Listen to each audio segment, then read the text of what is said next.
Oh, son of a gun.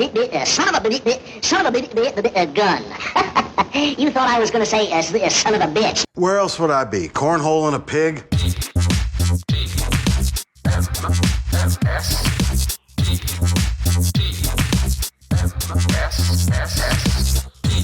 The morning stream. Let's do the time warp again.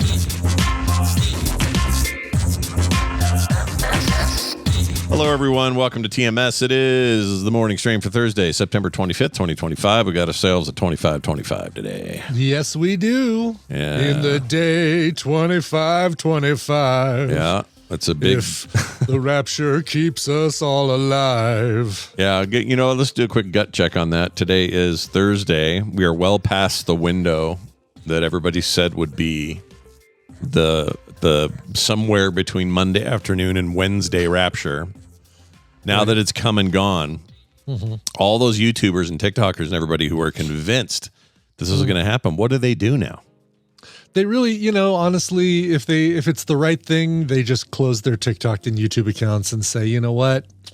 Mea culpa. I was wrong. I deserve to shutter myself and maybe take up a different occupation or a different means of communication and go do something else. Yeah. Or go read a book. Go read a book. Read a book that isn't, conspiracy books. Go read a book about, I don't know, a kid and his dog. Do that. Exactly. Hey, everybody. We're here. We hope you're all well.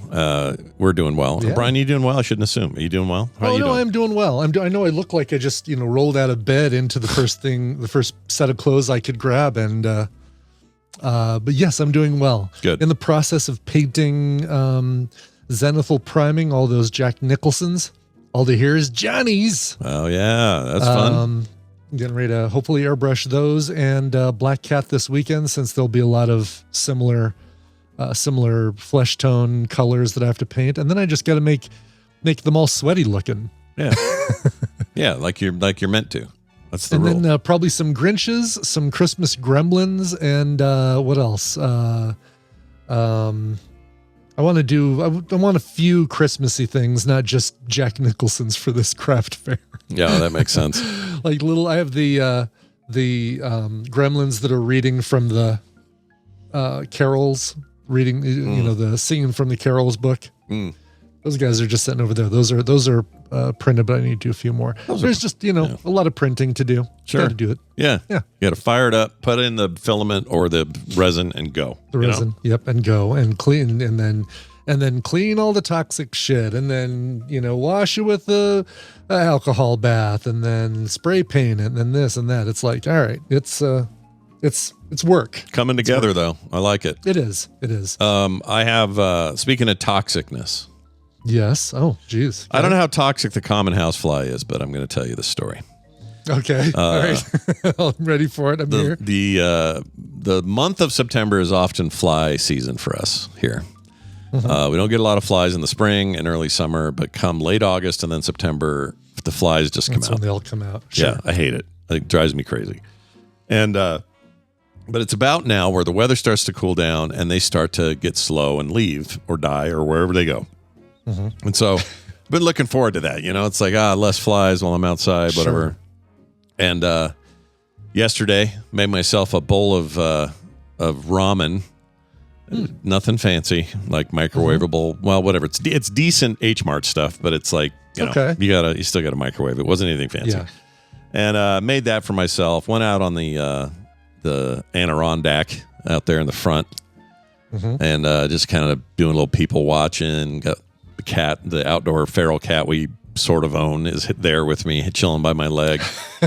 We're just, it's fine. Everything's good. I have an audiobook playing in my ears. Everything's good.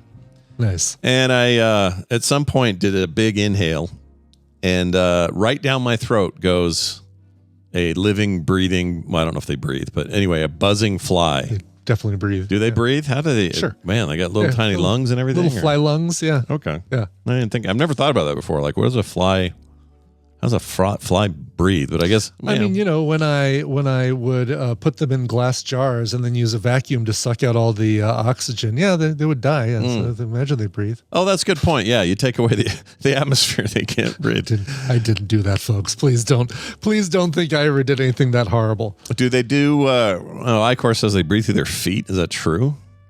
Because they also walk on shit with those feet. Yeah, they do. I mean, I don't know if they do. That's interesting. I know butterflies, don't they smell with their feet? Oh, I don't know.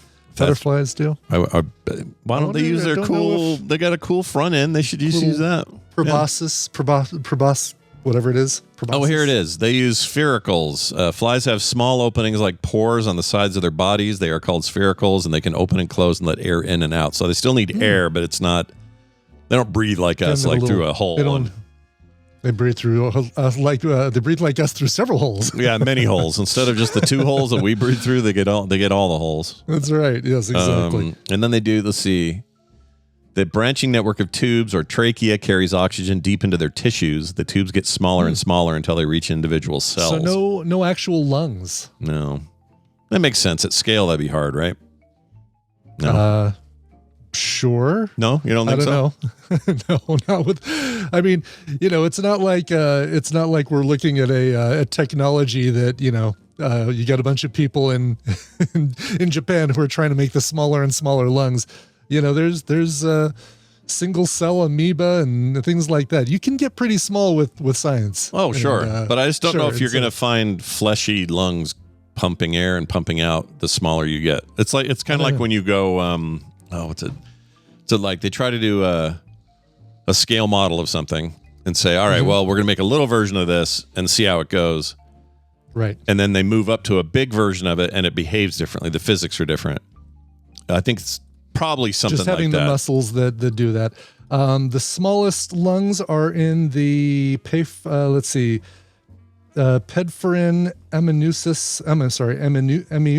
amnuensis frog. I'm sure I said all that right. Oh, a cute little frog has the smallest lungs. The frog is less than 8 millimeters long. About like and that. is the smallest vertebrate known to possess lungs. About like that. No, 8 millimeters. Yeah. About that, right? Yeah. Little bitty froggy. Little bitty froggy, but it's got bronchides and alveoli and lungs. Yeah. Well, as long as you've got like these flies do, they got enough ways to get it in there. He decided to go into my particular intake hole. He was curious what lungs are like, and he just wanted to go check yours out. Yeah, and I felt like I was presented with a choice when this happened. I was either going to just move on with my life and not care that I just swallowed a fly, or lose my mind and freak out and gag and hack and cough until I somehow extracted the fly. Sure. I decided on the former. I did not do the latter. I went ahead and just chilled right through it. But that was hard. I have to admit, I don't like flies. They stand around on dog poo. They do, yeah, and they eat it. They sit there. One of my favorite old jokes is the 2 flies sitting on a piece of poop, and one of them lets out a fart, and the other one goes, "Hey, do you mind? I'm eating." Yeah, right. Exactly. Like they're gross. They're gross, and I don't want them in my. But they're body. clean because they're sitting there constantly, like cleaning all their little legs, and like you see them stop on a shelf and they're like, ew. Yeah, I assume that they are just about the cleanest creatures ever. Actually, don't they? So when they are in maggot form, all right. Here's my question. Apologies to everybody for who already knows what I'm about to ask. But if I died in a closet somewhere and no one found me for 30 days, all right, sure. How do the maggots get there in the first place? Right. Are they already in me? Do they spawn? Right. Do flies come and dump a bunch of eggs? I would think that's how it would have to be, right? You'd have to have a fly laying eggs, and then the eggs now have a thing to feed off of to grow, and then the maggots grow, and then they turn into flies, and it's the circle of life. So if I was in like a hermetically sealed room and there was no way for a fly to get in there, I'd still decay. You'd rot. But I wouldn't have the flies helping me out and the maggots like feeding off of me and stuff, right? Right. Okay. Exactly. All right. Yeah. Well, I'll keep that in mind. You'd die a maggot-free existence. There you go. I like that. I want to be mummified in like a vacuum. That's how I want that'd be cool, right? Yeah. Where none of the natural processes can take place. I just become a leathery old, But at what point do you get cremated and turned into Betty Crocker brownie? Oh, right.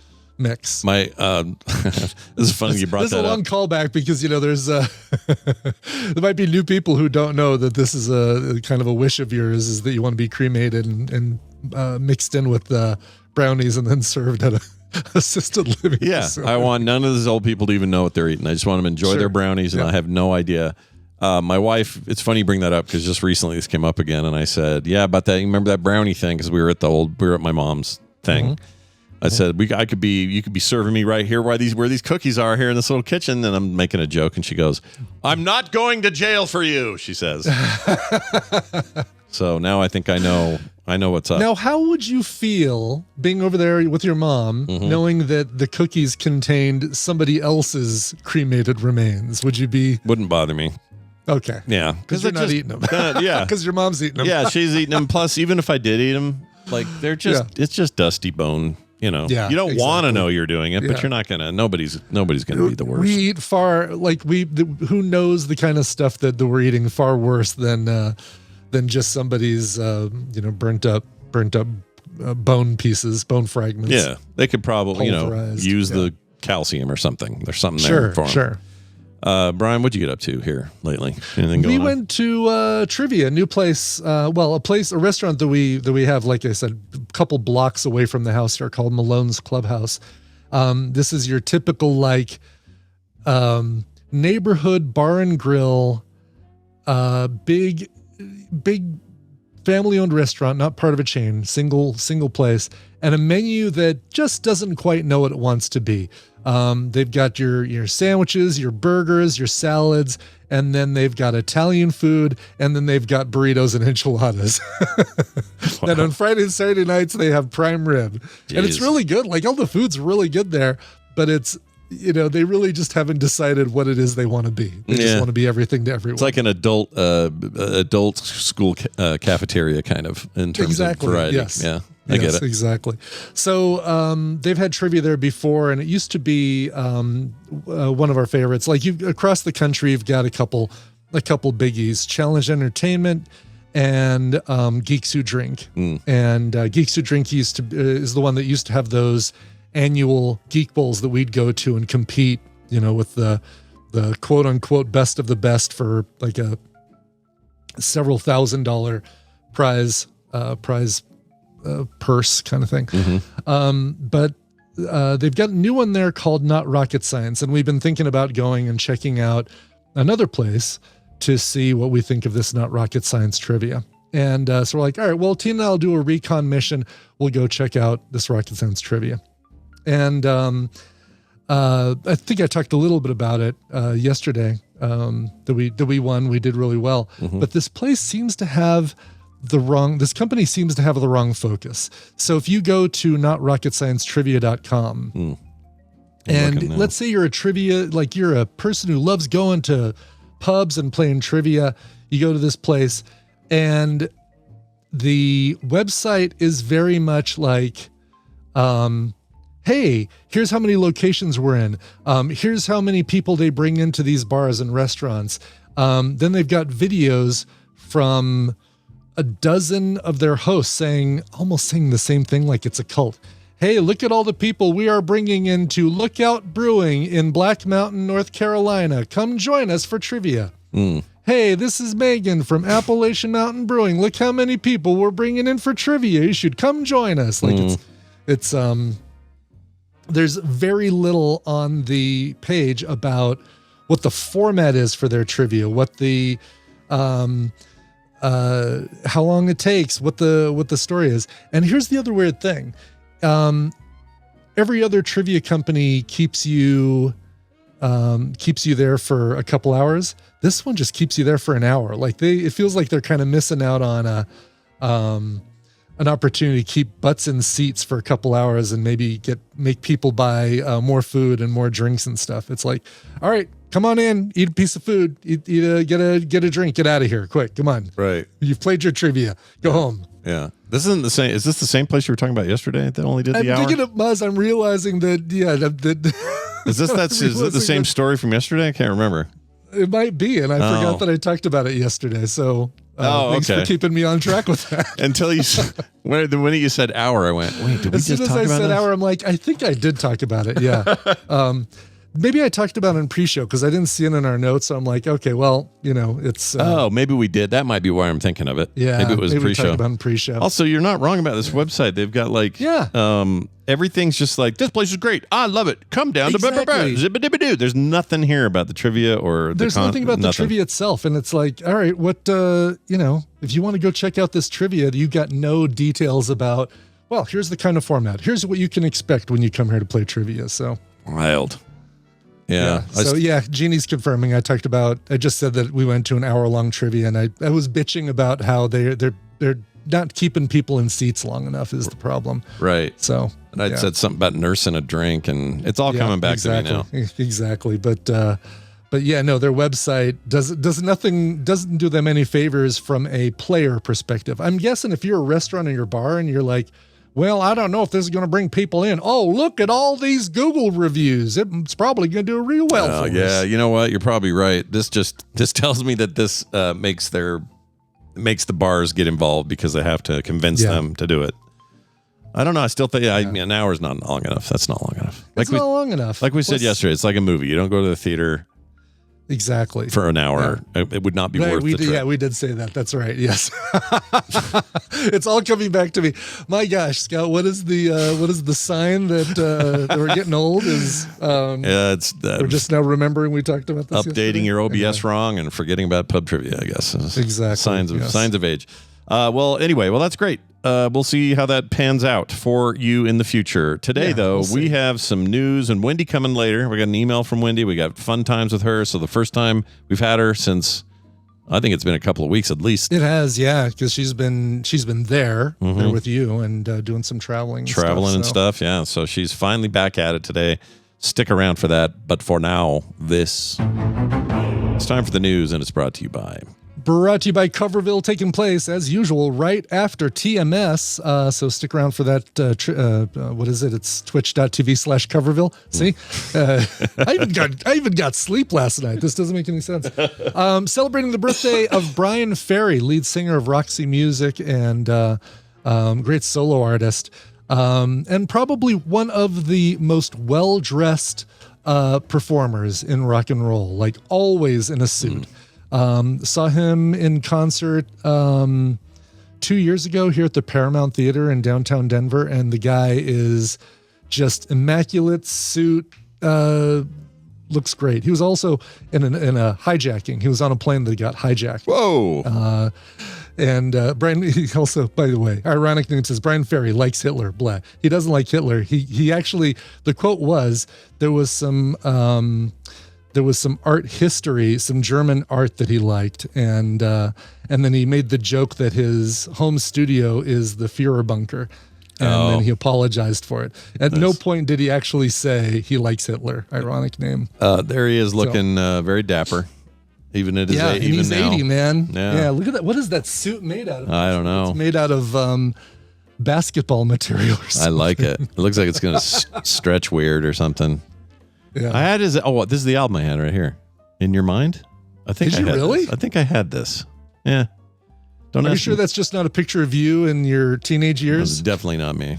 I think I had whatever this is. Really? Yeah. Something familiar about it. Either that or I saw it a lot at the Raspberry Records. Okay. Because I've got a bunch of Roxy Music and Bryan Ferry albums. I've never actually seen that one. Is that a single or is that an album? How do I know this album? Let's see. In Your Mind's an LP, is it? You get your weird Frey albums, you get your weird Bryan Ferry albums. Bryan Ferry, In Your Mind, LP. Okay. Let's see. When did this come out? Can't find any other info on the damn thing. It looks like just based on his look, that looks like gotta be 80s, right? It was either during Roxy Music time frame or even first album after. Yeah, I can't find a date. I don't know why that's so familiar. I either had it or someone had it, or it was. Oh, there's the back of it. Yeah, it's whatever this is. Okay. Side one. This is Tomorrow. Let's see. Are there any? Yeah, none of those songs. Oh, there we go. 1977. 77. Oh, it's even earlier than I thought. Okay. He's All right. clearly watching a 3D movie, and he doesn't have the right glasses for it based on Yeah, I don't think I the like front of that album cover. don't The like one Flesh and Blood, which is another one that comes up if you search Bryan Ferry album covers. Yeah. That was the one that got me into the band. It's got a couple people throwing javelins on the front cover. Let's see here. Oh, yeah. Yeah. Very, that one. very, very familiar. You see that every Yeah. time you went to the B Dalton in their little record area. Exactly. That was the album that I still actually have it. The vinyl on the other side of the room here just got me really hooked on the band, and Yeah, I don't they're know, I've awesome. been a fan ever since. Yeah, love these guys. They're great.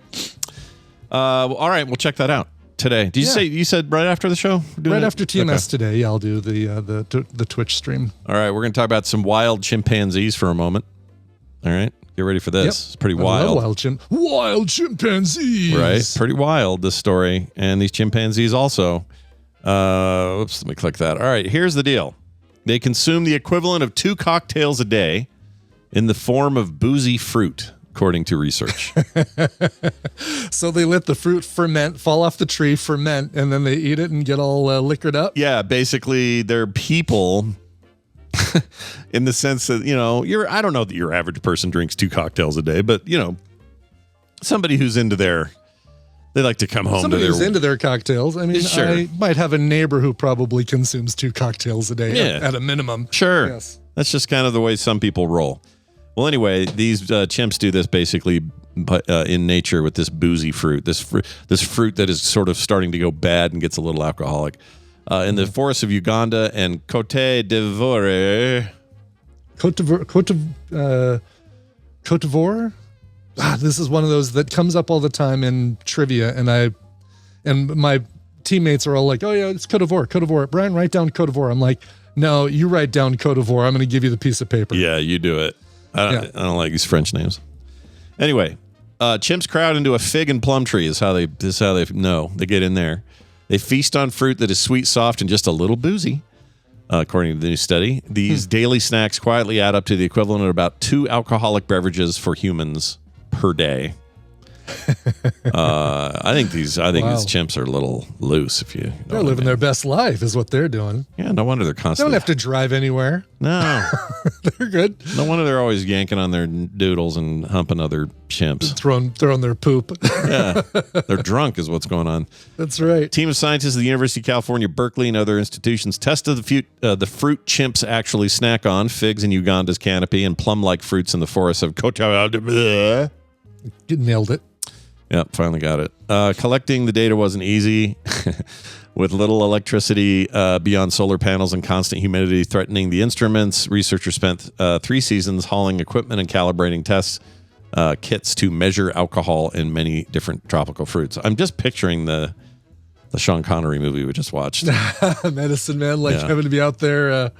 Up in the canopy. I had the test for the chimpanzee's drunk level and I lost it. You ever lose your car keys? In the end, they found on average the fruit's alcohol content came to about 0.3% by weight. That's kombucha level. Okay. Not a lot. Okay. But the chimpanzees eat about 10 pounds of that fruit a day and weigh around 90 pounds. It adds up to about 14 grams of ethanol, equating to about 2 cocktails for a human. Also, cocktails widely vary, right? They're not all, how much vodka's in a drink? Probably comparing like your 1-shot spirit or 1.5-shot spirit, double tall, Yeah. just your typical, there's the Long Island iced tea level, which is all the alcohols, but then there's like the typical gin and tonic. Shot of gin, splash of tonic, boom, there's your cocktail. There's your drunk monkey. There's your drunk monkey. Yeah. Yep. Hershey's in the news. The chocolate people. Yeah. Not Barbara Hershey, everybody. Oh, darn. I was hoping we were going to get a rendition of Beaches coming soon. Same. That would have been great. Hershey's wins a suit claiming its Reese's Halloween candies aren't spooky. Oh, thank goodness. I bet this was a tough one for the jury. Yeah, real pins and needles for the last Yeah. year. We've been worried about this. Hershey received a treat Friday when a judge dismissed a lawsuit claiming the company's Reese's, or as Brian Dunaway would say, Reese's, Candies tricked customers by depicting spooky Halloween designs on the packaging, while unwrapped chocolates were just, in fact, featureless. They were just Reese's Pieces. All right. What a frivolous waste of frickin' time, dude. It really was. Yeah, the ones, if I remember correctly, the ones inside kind of look like little footballs or little, like a mounds or something, right? Just like a little oblong. Do they show a photo of what the I don't know. That's a good point. Maybe they do. Let's see. AOL.com. They don't. They will say they don't look like what the wrapper shows a peanut butter pumpkin with like eyes and a mouth and stuff. And yeah, they don't look like that, do they? That's what they look like right there. A little. I get the point. Why isn't the lawsuit just the pumpkin face isn't on the thing instead of saying it doesn't look spooky? Right. It's a dumb way of saying it. They should, if they just put the word serving suggestion, then they could imply that, well, no, if you want to really do it up, you can cut a little eyes and mouth in yours and eat it like that. Yeah, do the work yourself at home. Call it a serving suggestion and no problems. They do look very unlike a pumpkin when there's no face on it. They totally do. I mean, it looks like a kidney bean poop. Yeah, I think I'm coming around on this lawsuit now. It's misrepresentation of the pumpkin chocolate. It says here, okay, Reese's Candies trick customers by depicting spooky Halloween designs on their packaging, yet the unwrapped chocolates were in fact featureless. U.S. District Judge Melissa Damian, sounds like the servant of the devil there with the Damian name, ruled Friday that the consumers who filed the class action lawsuit failed to show the lack of confectionery detail on the chocolate and peanut butter candies, such as missing mouths and eyes, had caused them economic harm. Well, I agree. There's no economic harm. You just got a thing without a face. It tastes the same. You were going to eat it. Calm the F down. I was really expecting something that would frighten me. Yeah, that's just dumb. Because the point of these things isn't like, I don't know. I'm trying to think. If you're way into Halloween and you're way into Reese's. Yeah. No, like he's got you doing it now. Got me doing it. Would I really give a poo about this? I mean, I can't imagine a life where this is bothering me. It just wouldn't bother me. Right. And if it bothers you... I picture somebody like opening wrapper after wrapper. No. Yeah. No. Just sitting at their kitchen table with a whole pile of chocolates and empty wrappers. None of these have a face. Yeah. That to me is the reddest flag, is that you would ever have friends that would do that. If anyone ever does that around you, leave that friend. Don't hang around them anymore. Exactly. Be done with them. Yeah. All right. Oh, that's a good point. Somebody mentioned eat a thing without a face. Is that like, because that's a vegan thing, right? Is that don't eat anything with a face? Oh, is that a thing? I hadn't heard that. Sort of some like a vegetarian thing or something. Because, but can you eat a chocolate if it's got a face on it? It's a good question. Let's find. You know who might know? My sister's not a vegan, but she might know this. I don't know. She might know. Let's find out. Guys, therapy works. Guys, therapy does work. Wendy's here. My sister Wendy Dunford, the therapist. Hi, Wendy. Hi. Oh, hi. Hello, everyone. Oh, let me turn you down a little there. There we go. Oh, sorry. Oh, you're Hello. good. You just gotta. There you go. You sound much better now. Hey, what's going on? We missed you the last couple weeks, right? Yeah. Oh, yeah. Nothing's going on. Everybody's fine. It's fine. Yeah, it's all good. No, it was good. I mean, I have to admit, it was a twofold thing. You were out here doing some hard stuff, but it was also really nice having you out here. And aren't you coming here in like another couple of weeks or something? Yeah. That was my original plan. So I'm headed back. You got a party with your friends or something. Yeah. And then, friends party. And then just was going to hang out with mom. And, I got to come early and do all that. So sure. She could exhausting. Make obnoxious comments about your hair and whatever else she was in the mood for that day. She's a dream. She really is. Hey, it's good to have you here, though, and it'll be good to have you again. I guess Mark and Becky are here this weekend, so I got to go over there. Oh, yeah. Have you Sunday. seen them? They're supposed to come today, I think. I haven't seen them yet, but I will see them either this weekend or maybe a bit before. I don't know. Could you remind him how I just paved his little road with gold? Oh, yeah, dude. Left him the easiest little visit of an oldest child has ever had. Let's just put it this way. If you could picture this, everybody at home, without us getting into details, let's say there is a big gap full of mud, and Wendy was there and took her coat off, her expensive coat, and laid it on that mud so that Mark could walk Sir Walter over Raleigh. it. Yes. And then Mark could walk over that in his white suit without getting a speck of mud on him. Yeah. That's what Wendy did. So Exactly. yeah, Excellent. I hope he Which appreciates I it. feel like is You just sure it was a mud and role not reversal. not a melted Yeah. Reese's pumpkin? Oh. I mean, I maybe was not. thinking you're going to say something. Oh wrong. yeah, something else. Yeah, you thought I was going to say shit. Yeah, I did. Well, Wendy, it's good to have you because you got an email in the meantime. Somebody sent you something, and we're going to read it. This sounds interesting. Let's just say that. And this is so all of my clients at this exact moment. I was like, oh my, this is everyone I'm talking to. Really? So, Having a lot of this right pretty- now. Okay. Pretty well timed, I think. All right. The guy's name, he's telling us his name. It's not his real name, but his name is Job Hugger. And when I read this, it'll explain it. It says, hey, team, longtime listener, first-time ranter. I think I've hit peak job hugging, in quotes. I work in corporate marketing for a mid-sized company, which sounds fine on paper until you realize it's just endless meetings about meetings, all while producing content nobody reads. My manager is kind of an idiot. I like some of my coworkers and the work itself, the nonstop meeting. But the work itself, the nonstop meetings, and the pointlessness of what I create feels like a slow leak of my soul. I feel trapped. I've got bills, a mortgage, kids, and health insurance that make leaving feel like stepping off of a cliff. Given the state of the world politically and economically, the thought of job hunting right now makes me want to crawl under my desk and never come out. Stability feels like the only sane solution, even if that stability is slowly crushing me. I know I should be grateful, steady paycheck, benefits, job security, but every morning I wake up with a pit in my stomach, and every night I collapse on a couch numb. I hate the thought of spending the rest of my career like this, but the fear of leaving feels bigger than the misery of staying. Help. How do I survive this without completely burning out or turning into a bitter husk of a human? Signed, Job Hugger. Man, if I'd never heard that term before, job hugging, but Yeah, I feel like it makes sense. It totally makes sense. is that a Like thing you you're- hear, Wendy, in an actual conversation with clients?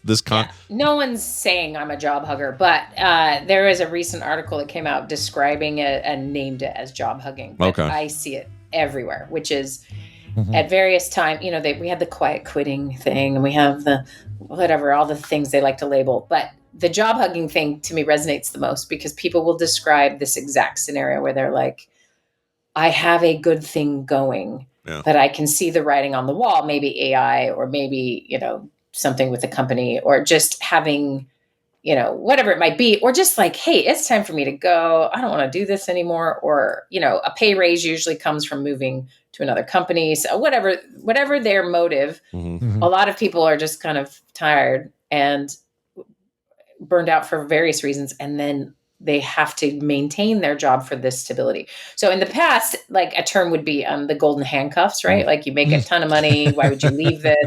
Right. This is more like, it doesn't matter what job you have, you're hugging it because you're afraid you are not going to get another one.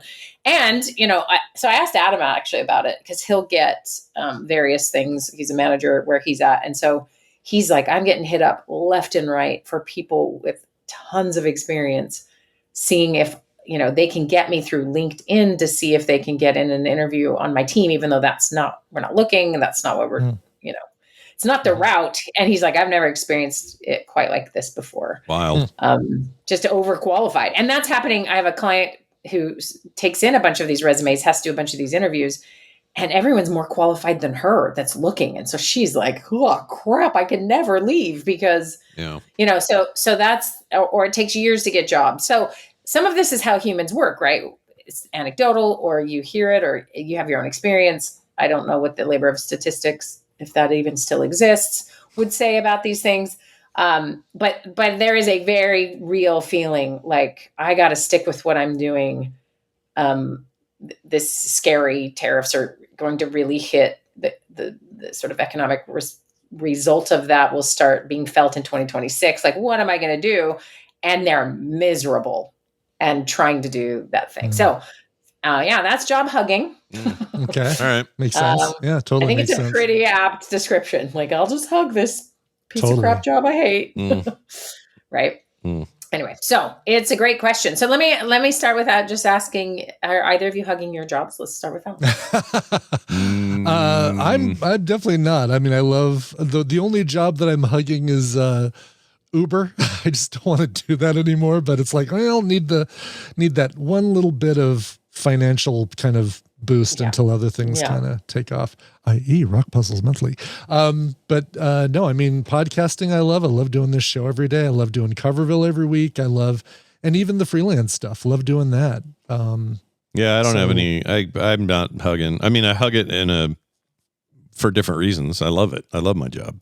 You hug it because you love it. Yeah, I got lucky. Romantic relationship. I got lucky, and I know that I got lucky, and so I'm trying to appreciate it every day that I got lucky to do what I want to do. But I know this feeling though, because the last place I worked, I felt like that, which is, part of what led me to branch out and leave was that feeling, and it wasn't like a terrible job, although the guy still owes me a bunch of money. It's a whole other story. But anyway, the point is, the job was okay. What I did there was fine, but we got into this and this is a long time. This is like 2009 now that I left.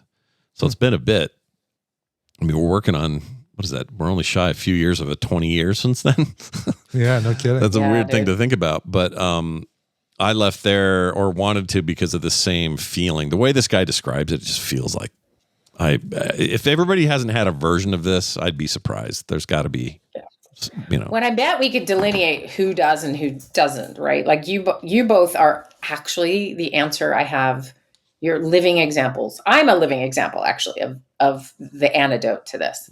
And I bet if we took both of you back to the moments where you decided to let go of the corporate realm and let go of your health insurance and let go of whatever to make that leap. And we measured your cortisol level and your heart rate. You were stressed. Mm-hmm. This is scary. This is hard. For right? sure. Right. So you're 20 years past it or however long you're past it, Bryan. And, I never have had a paid day off or health insurance. So I don't have the same trappings. You don't know the joy. You don't know the real pain, Yeah. 2000, let's see. So 2004 is when 2006 is when I went part-time for with the software company that I was working for. And then finally called it quits in 2006 and started working freelance for them and for another client that came from them. And so that's the point at which I lost all benefits and taking days off and paid vacation time and stuff like that. Yeah. And so you took leaps at some point, and this person is at this moment where it's like, and they don't give any indication of like what they'd rather be doing. Right. Yeah. So, that'd be good to hear is like, I wish my dream is to be a concert cellist or to be a cupcake maker or something like that. Right. Just, be right. And we could be like, go do it. Just do it. Do it in a market that's not at all scary. Right. Everybody's advice. Yeah. Just do it. Just buy a bakery and start making cupcakes. You can totally do this. Yeah. Get $500,000 in debt and start a bakery with overhead that's, 10%. You're going to do great. Yes. So always easy for someone successful to be like, here's my advice, everyone. My advice is to be yourself and go, whatever. So we're not going to do that today because that is actually not that helpful. I have found with my clients who are currently job hugging, I have a few roles. One is to, validate that this is really tricky and then help them sort of pull apart what are their fears and, what is something they have some control over, they can work on as opposed to what is an outside influence. So one client is ready to dismantle her life every other week and move to Canada. And, she's freaking out all the time. And we just did a little experiment where I forced her at this point. I was like, I'm either going to hospitalize you or you're going to do this, which was to get off all of social media and watch no news. And she's already a part of a couple of she's on her kids' school's PTA and can make a real big difference there. So she already had something where her time could go, right? And then she got off social media. And then our next appointment, she's like, oh my gosh, I had no idea how that was affecting me, right? Mm-hmm. Because her job is actually fairly stable. She actually likes the work she does. What was happening is she was so spent and so upset all the time that she had so little to actually create the work balance in her life that she needed and to focus on work. So that was a quick fix. I was like, woohoo, that's not going to work for everyone, right? Right. That was one case. And, another one is to add more like some certification or some other thing that can help boost their confidence. So what I would ask job hugger, like, what is going on with your job that you can't stand? And what are the things that you actually really like? And if your life were not so stressed, or you could choose, would you choose any elements? And what you find is most people are doing some kind of work they like or did like at some point. So I would kind of pick around, kind of trying to find out what is actually the problem. Is the problem the job, or is the problem the pressure? Is the problem that they are paying attention to all of these other economic indicators and panicking and hearing stories? Because that's how we operate, right? The town crier tells us to be afraid, and we are. So then we take less risks. We do different things, right? So that would be step one, is really get into what's the actual thing that you're not liking? Is it, which part of the job is it that you're not liking? Right. And if your manager is kind of an idiot, is that different than you hate your manager, or is it like something else? Anyway, sorry, what were you saying, Brian? Right. No, yeah. Or what is the actual problem with the manager? Like, is he going further than just kind of an idiot? Is like, all right, is he putting too much stuff on you, or is he completely unaware of the workload and trying to go a different direction than everybody else thinks that he should be? Right. And that leads to another client I have who is like, this job is sucking my soul, and I don't even know why I got into it, and And so we pulled this apart and found out it was because the way his bosses sort of way they managed was just not really working, and they never said it. They've never said, hey, this doesn't work for me. Can we try a different thing? Or, hey, you know what works best with me? Or let's talk it through. There was such fear of confrontation or communication that they were just willing to suffer over and over and over. And so we worked on like, guess what? I'm sure this person would love to actually do a better job managing. I promise you, they can handle it. It was a normal human, right? And so they were able to go back and have this conversation, and the amount of strain that was removed because the managerial style shifted because of some honest feedback. He's like, oh, I actually don't hate the job. I love this part. And we could really experience the stuff that he did love. But our brain will tell us a story to get us away from things it doesn't like, right? It will do anything to stop discomfort. And it'll say a bunch of stuff. When someone neutral could go, oh, it sounds like you just need to tell your boss you don't like the micromanaging. And they're like, what? I would never do that, because this is the handcuffs I've been given. It's like, no, you should try it. Your brain has just told you that, Yeah, it feels so real. Yeah. And you're going to get fired or laid off if you talk, or, and everyone has their different deal, right? They're afraid of the confrontation, or they just have never spoken up before, or whatever. So here's the answer. I'm going to give it, there's a nice name for it. And it is, it's actually a tiny part of this will be in the happiness class coming up at No Better You, because it is such a powerful deal. When I got this email, I was, molecular happiness. Molecular happiness, yeah. Say that again. I love it. Molecular happiness. Molecular happiness. Sorry. It sounded like my dad for a hot minute. He would never be able to pronounce molecular would have put him in the couch for an hour. Molecular. Anyway, molecular happiness. Yeah, is this idea that is incredibly well researched, because lots of people in the business world really care about this stuff. But it's called job crafting. Okay. And so if you think of what crafting is, and this is what the two of you have done, you guys have job crafted. I have job crafted, right? You have decided the things you want, you like, and you've created the work for yourself for you to do. Now, both of you have things you don't love that you have to do, correct? It's not like you can craft away everything. Updating software, dealing with RSS feeds and YouTube and this and that. Yeah. Sure. Mostly for me, it's mostly snap your fingers. For me, it's banks and accountants and taxes and all that crap. I hate that stuff so much. And so much of the stuff you have to do on your own. So I similarly have all of that, all of my licensing, anything a clinic would give me, I have to do myself, which is why many people don't do it. It's a lot. I would not, do that part if I didn't have the other parts that I like. But so the idea of job crafting, and we're going to apply it to job hugger here, is the being told, oh, just leave and follow your dreams, or, walk away. I mean, I would always start with trying to figure out what's going on. And if it's like, I'm being abused there, okay, well, then we'd have a different discussion. But if it's, I genuinely like a lot of these things, I have some pretty cool coworkers, I make good money. The three things you need for your job to be good: the money, the people, and the work you do is meaningful. So what you do with job crafting is you look at those three areas. So the money sounds like it's okay, right? It currently feels like a noose around their neck because it's the thing that keeps them feeling a little bit stuck and miserable. Right. So we would set that aside initially, and we'd say, all right, coworkers and the people. So if your boss is an idiot, is there anything we can do about working differently, or how to spend time with the coworkers you like, or, create more good vibes there?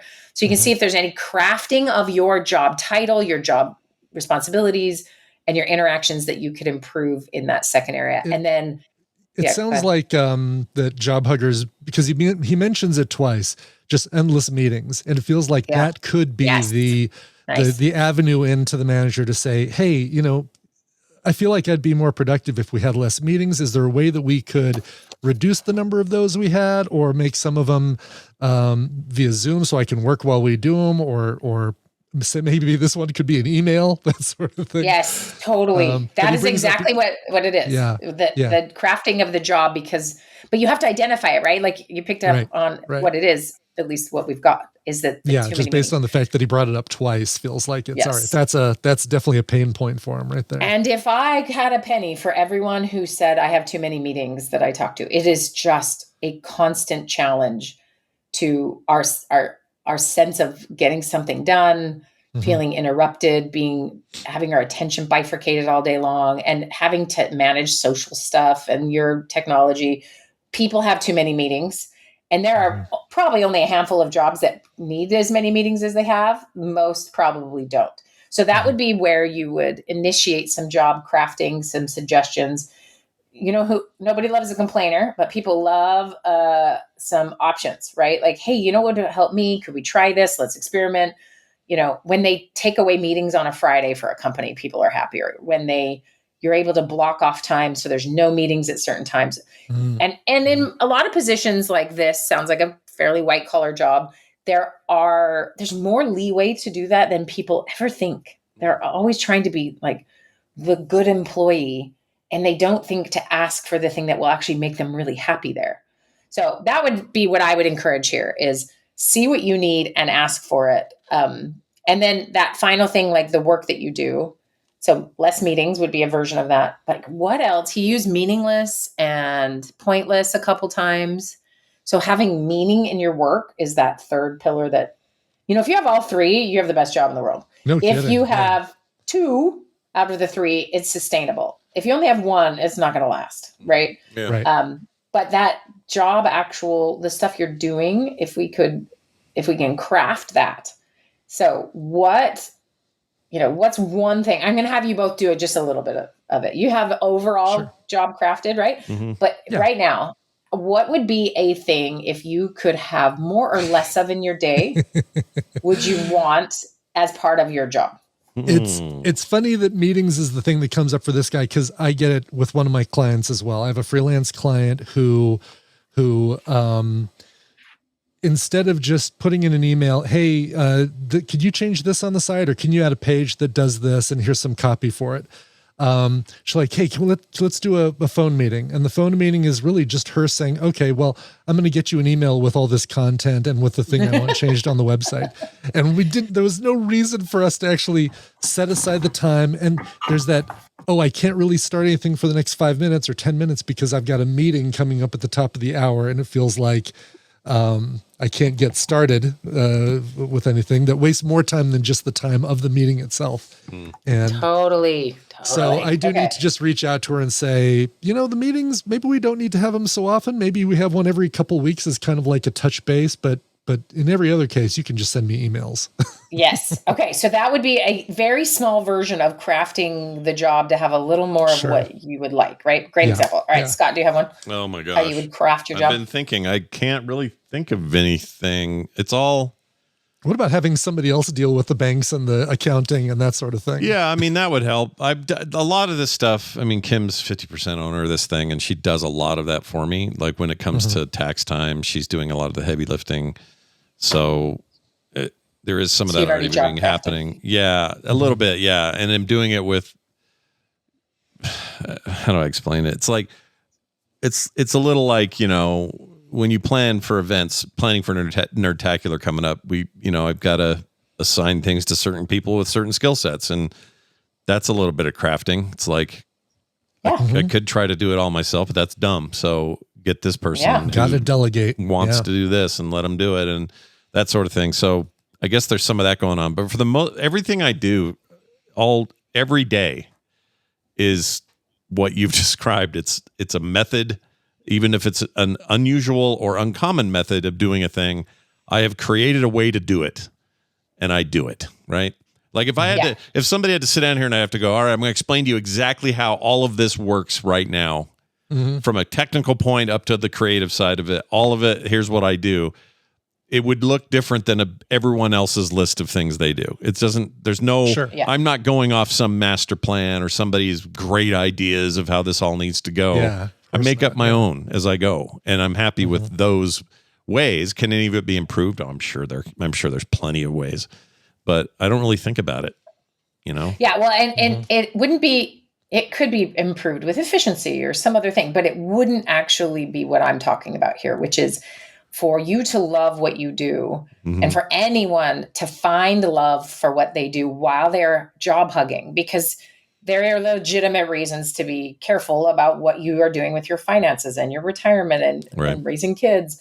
Like those pressures are very real and can drown you if that's the sole motivation or the sole power you have is I can just do this monotonous, terrible thing, bring home a paycheck, and talk about a plan for disaster, right? I love the ending, a hulk of a human shell or whatever at the end, right? Yeah, bitter husk of a human. Exactly. Yeah, like basically, they say, well, you know what? One of the things I really like about my job is that I can just put my head down and do it and feel soulless, but nobody bothers me when I do.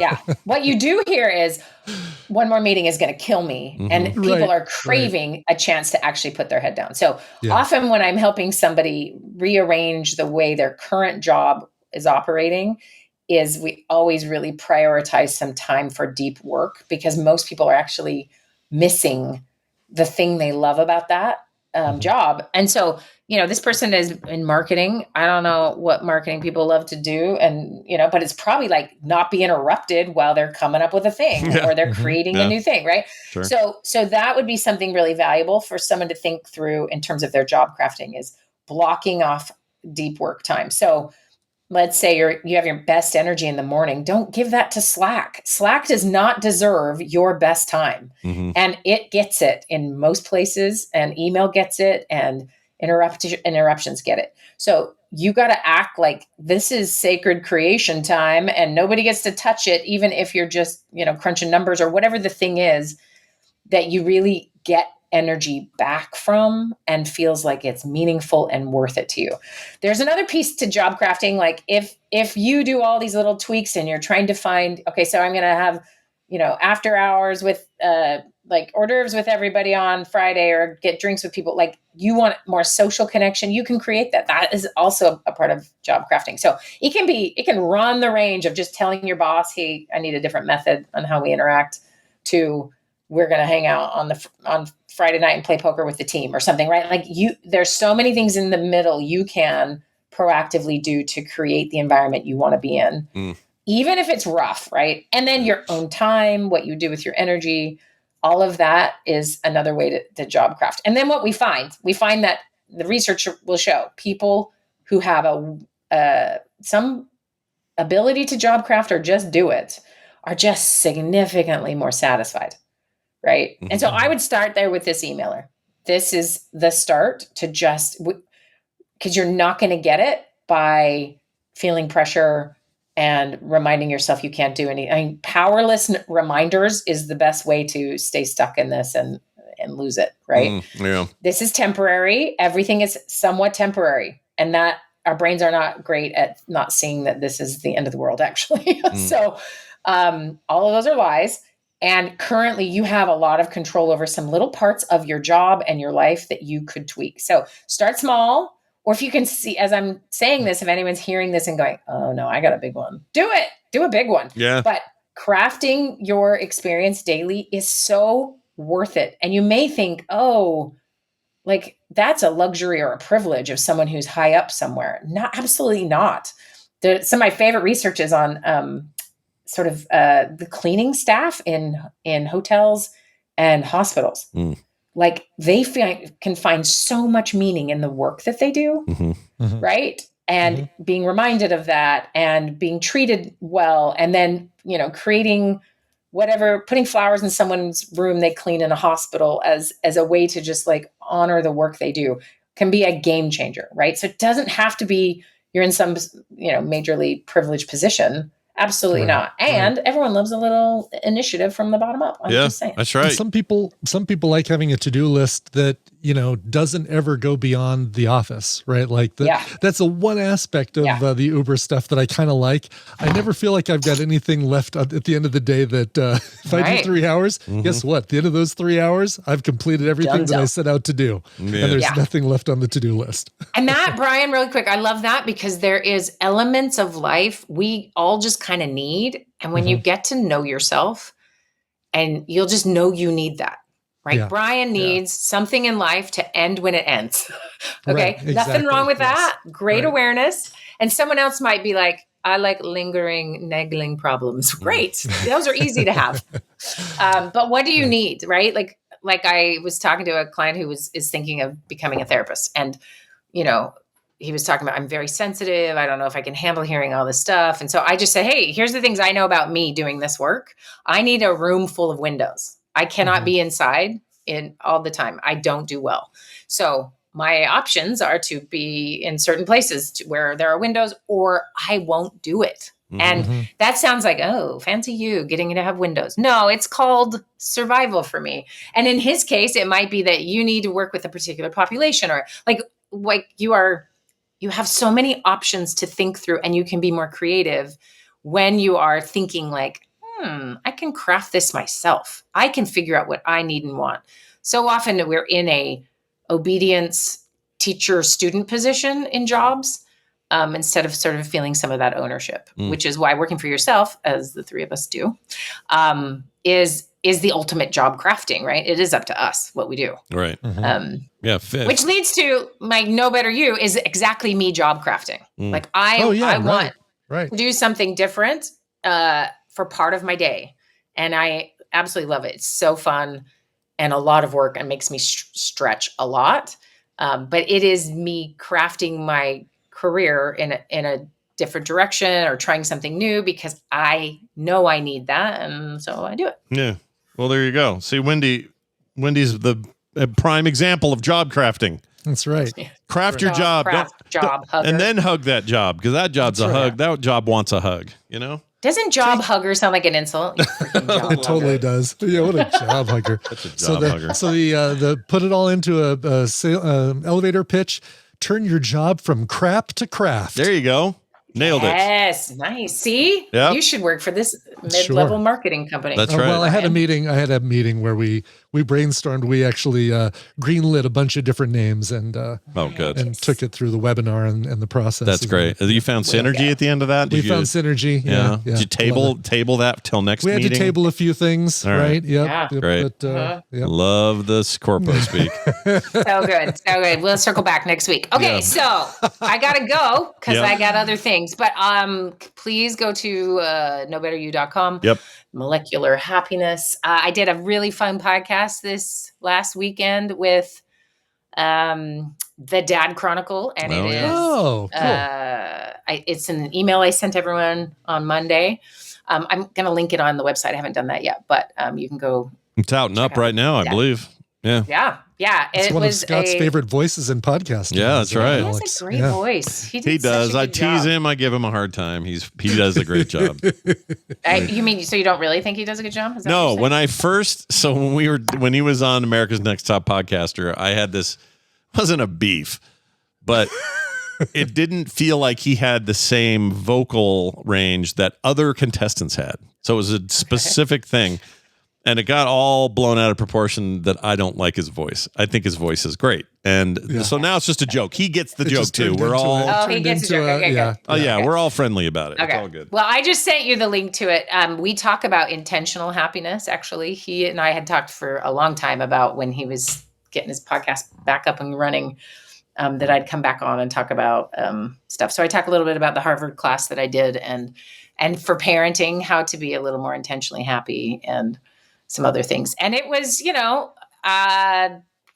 was a rough news week for everybody. And so we talked a lot about just mental health and what we consume and stuff. So it was a lot of fun. So I really enjoyed that. Well, Cool. Go check it out. Again, I found, got Wendy sent me the link so I can show you guys this on screen if I can get the damn screen working. There it is. But really, the point is to sign up for my class. So don't get too distracted by this awesome podcast. Yeah. But it starts October 13th and we have a good group already in. So I'm very excited. It's really fun stuff. And you know what? When I did the time mastery class, I was like, I have no time. I am making mistakes left and right with time. And then I was like, why don't I apply the principles? And I did. It made everything better. Oh, good. And then I've had a rough couple of weeks, as our whole family kind of has. And I was like, guess what? Use your happiness principles. And they really are. And they helped you. So. That makes me happy. Oh, so much. I could put a coat over a pit of mud or whatever you call it. Yep. And now my brother can just walk on. By the way, that coat's not going to support over the pit unless it's fastened very well on either side. Yeah, it's a you tarp, need some understructure. You need underlayment. It's more like a tarp in the end. All right. Well, I'll see you in a couple of weeks, but we'll probably see you here next week here on the show. So have a fantastic one, and we'll see you next time. Right. And don't forget, you guys, knowbetteru.com. That's knowbetterthelletteru.com. Brian, we're out of here. Frogpants.com/TMS is our website. If you're looking for old episodes, things Wendy has said in the past, you want to catch up on those Therapy Thursdays, it's right there for the taking. So hop on over there and check that out. As Brian mentioned, he's got Coverville right after this. I've got Core at 3 today. Now, you're saying to yourselves, why not 1? Why 3? Because about 4 different major games are landing today. Oh. And we want to get playtime in them so we can talk about them, even if it's just a couple hours. So that's the plan. We're going to have a full-size show, all normal stuff. We just bumped it back a little bit to accommodate that. So check that out, 3 p.m. And then tomorrow, this show. Play date. Yeah, we'll have a play date. So come play some Jackbox games with us. If Claire's there, she'll draw boobies. It'll be great. Yeah. All right. It'll happen. Be there or hear about it the police feeds. Yeah, we're just tune into a little frequency and hear Claire go. That's right. Exactly. Yep. Brian, let's play him out with a song or something like that. Yeah, sounds good. This one's going to Eyeball Cindy. Cindy, the eye specialist. She says today's the first day of Fan X in Salt Lake, so I wanted to kick it off with a fun song. Thank you, Bri. Look at that. She calls me Bri. That's sweet. The cover she wants to hear is Birdhouse in Your Soul. Of course, the original by They Might Be Giants, about spoiler alert, it's about a nightlight. But this is the version that came from the show whose name I always forget. It's the Kristen Chenoweth and Ellen Green, The Pie Man, and it was called Pushing Daisies. Thank you very much. I knew you'd remember Pushing Daisies soundtrack. So check it out. If you haven't watched that show, it might be streaming somewhere. Watch the first 3/4 of the season. Yeah. don't maybe skip those last couple episodes. Anyway, going out to Cindy. Here is Birdhouse in Your Soul. This show is part of the Frog Pants Network. Yes. Get more at frogpants.com. And away we go.